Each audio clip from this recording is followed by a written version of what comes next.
So when you build an actual website, it's one thing to build an actual website, right? Mm-hmm. It's another thing to actually get people to come to the website.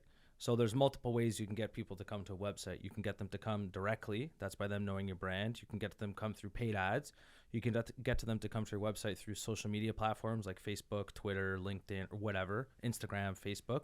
And then the last one, search engine optimization. So what we're basically saying is it's important to build your website so that the algorithm understands what your website is about. Therefore, it can direct search traffic to your website. If I want to rank for the keywords car insurance Montreal, and feel free to add anything on, you'd want to basically make it very simple for the algorithm Google's algorithm to understand what the page is about. So for example, you'd put at the top as the title, and then underneath there's all technical aspects. It has to be good content. And Google is always updating their algorithm and stuff like this. But at the end of the day, it's not rocket science. Google is a service, and they want to make sure that the search results, if someone types in Montreal flower delivery, it's going to be the most relevant search result. The first result will be the most relevant search result what they feel is the best search result for the user. The other way to come in first place is basically just pay for the ad. But right. The thing about paying for ads, as soon as you stop getting those leads. Yeah. For search engine optimization, it's almost like passive income. Mm-hmm. And to me, it's a different, as a user, like an organic result is different than a paid ad result to me.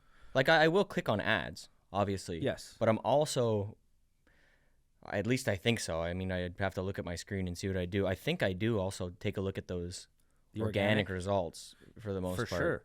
And now what they even threw in is the local packs. Mm-hmm. So basically, if you're looking for flower delivery, that's big in restaurants. Yeah. So if you type in restaurants near me, the local pack, and so for example, if you see 4.8 stars, 600 reviews, you're like, okay, it's probably a pretty good restaurant, right? Yeah. Stuff like that. But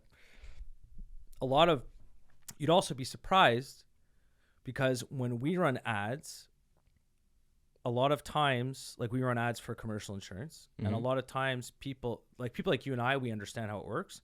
So we'll skip through the ads and go to the organic search listings. Mm-hmm. A lot of people don't understand how it works, and they'll actually just click on the first search result they see on their phone. Yeah. And sometimes, not sometimes, quite often actually, people will call our office, go, "Hi, Desjardins Insurance?" Yeah. Like, no, this is KBD. Yeah. Oh, I need to make a claim. That's not wrong number, because they're literally just typing in commercial insurance, whatever. Yeah, we get that a lot too, and we'll get the opposite also, which I'm sure happens to you, but probably less, or it's probably harder for you to hear about this. Is we'll get people call us who've placed an order with someone else thinking that it was us. Really? Yeah, and they'll say, because your ad where's popped is up my first. order? Well, people can advertise too for our actual brand name, Westmount Florist. Yeah. Can people do that for KBD?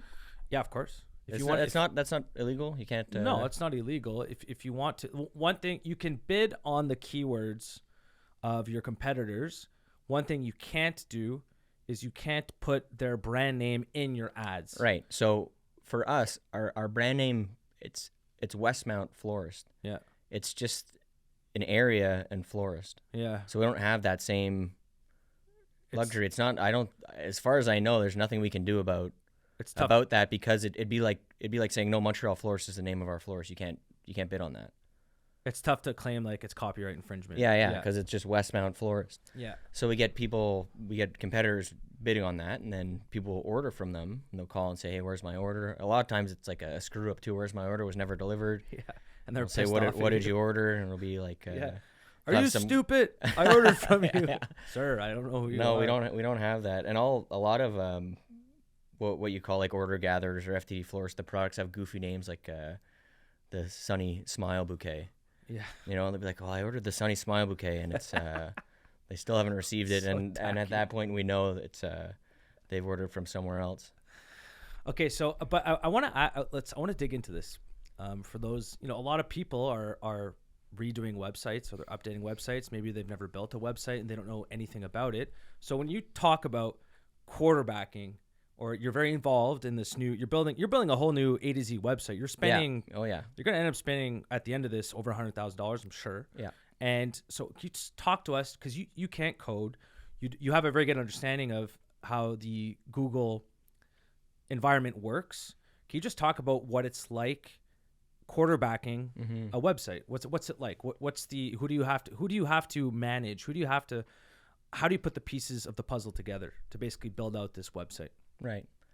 Well, I think it came mostly out of necessity, right? Like I mentioned, I'd come to a point where I was just fed up of not ranking. So the idea behind the site is something that's going to rank. So we built the site with the intention and the objective of ranking it for those keywords that we had built out before anything else. I mean, I don't know if you'd agree, but would you say the first place to start would be with the keywords, probably, if you're going to do something along those lines? Yes, to work backwards. Yeah. Or so we and started by the way, with the keywords. I'll pause you there for 2 seconds. And for those of you that, again, so if you want to find out keywords, you can find them on Google. You can go to websites like Ahrefs, that's ahrefs.com, Ubersuggest. It's basically these tools. And so it's not, Brent isn't guessing, oh, I think people type in this search query. You go to these tools and they will tell you, hey, by the way, this search query brings in 1,000 searches a month. This is who ranks for those search queries. And basically, you just have to make, at the end of the day, just go look to see what the search results are and make a better page. Google will rank you. But yeah, and this goes back again to what you had told me a long time ago, so you have to do it yourself to an extent. Yes.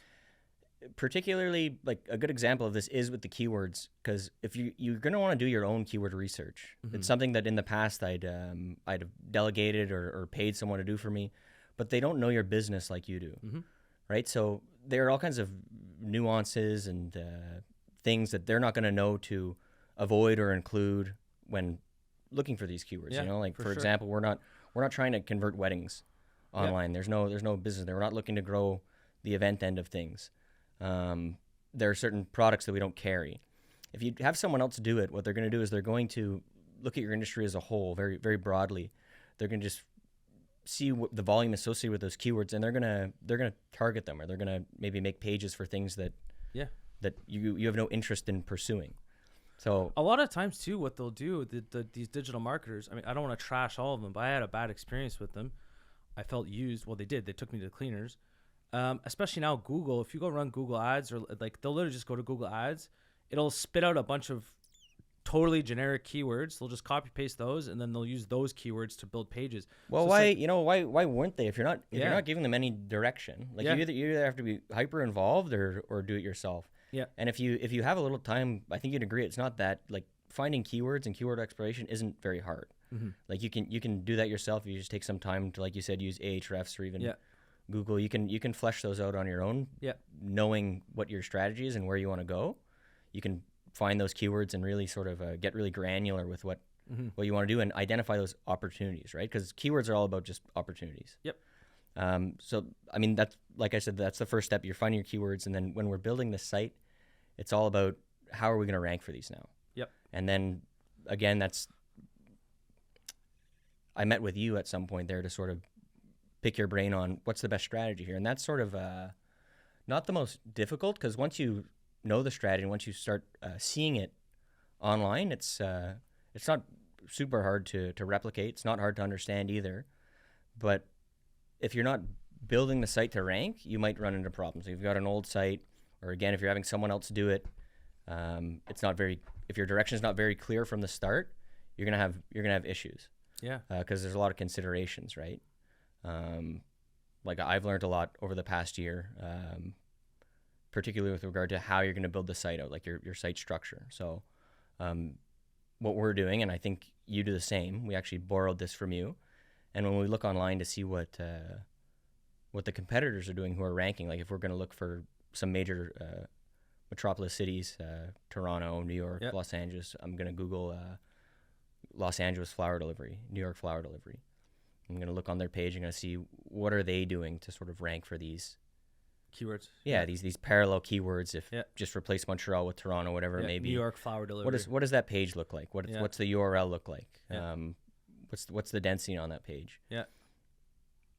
And what we see is that you need dedicated pages to rank, right? Absolutely. You have to have a page that's dedicated to what your keyword is. And I find it's also a dedicated page. It's not only good for the algorithm to understand, like what it's... You should explain a dedicated page. So a dedicated page is basically, again, so let's take car insurance. So car insurance is easy to understand, but if you look at the actual data and what people are typing in, they type in car insurance quote, car insurance Montreal, car insurance Quebec, cheap car insurance. So you actually want to have like a page for each of these keywords. And so it's good for the algorithm, so Google, to understand, go, oh, okay, this page is about car insurance Montreal. If people type in car insurance Montreal, I'm going to rank KBD. And it's also good for the user, because the user, if they type in car insurance Montreal and the first search result is car insurance Montreal, there's a good chance they're probably going to go, oh, that's exactly what I typed in. This is relevant to what I'm trying to find. They're going to click on it. Or chances are they'll click on it.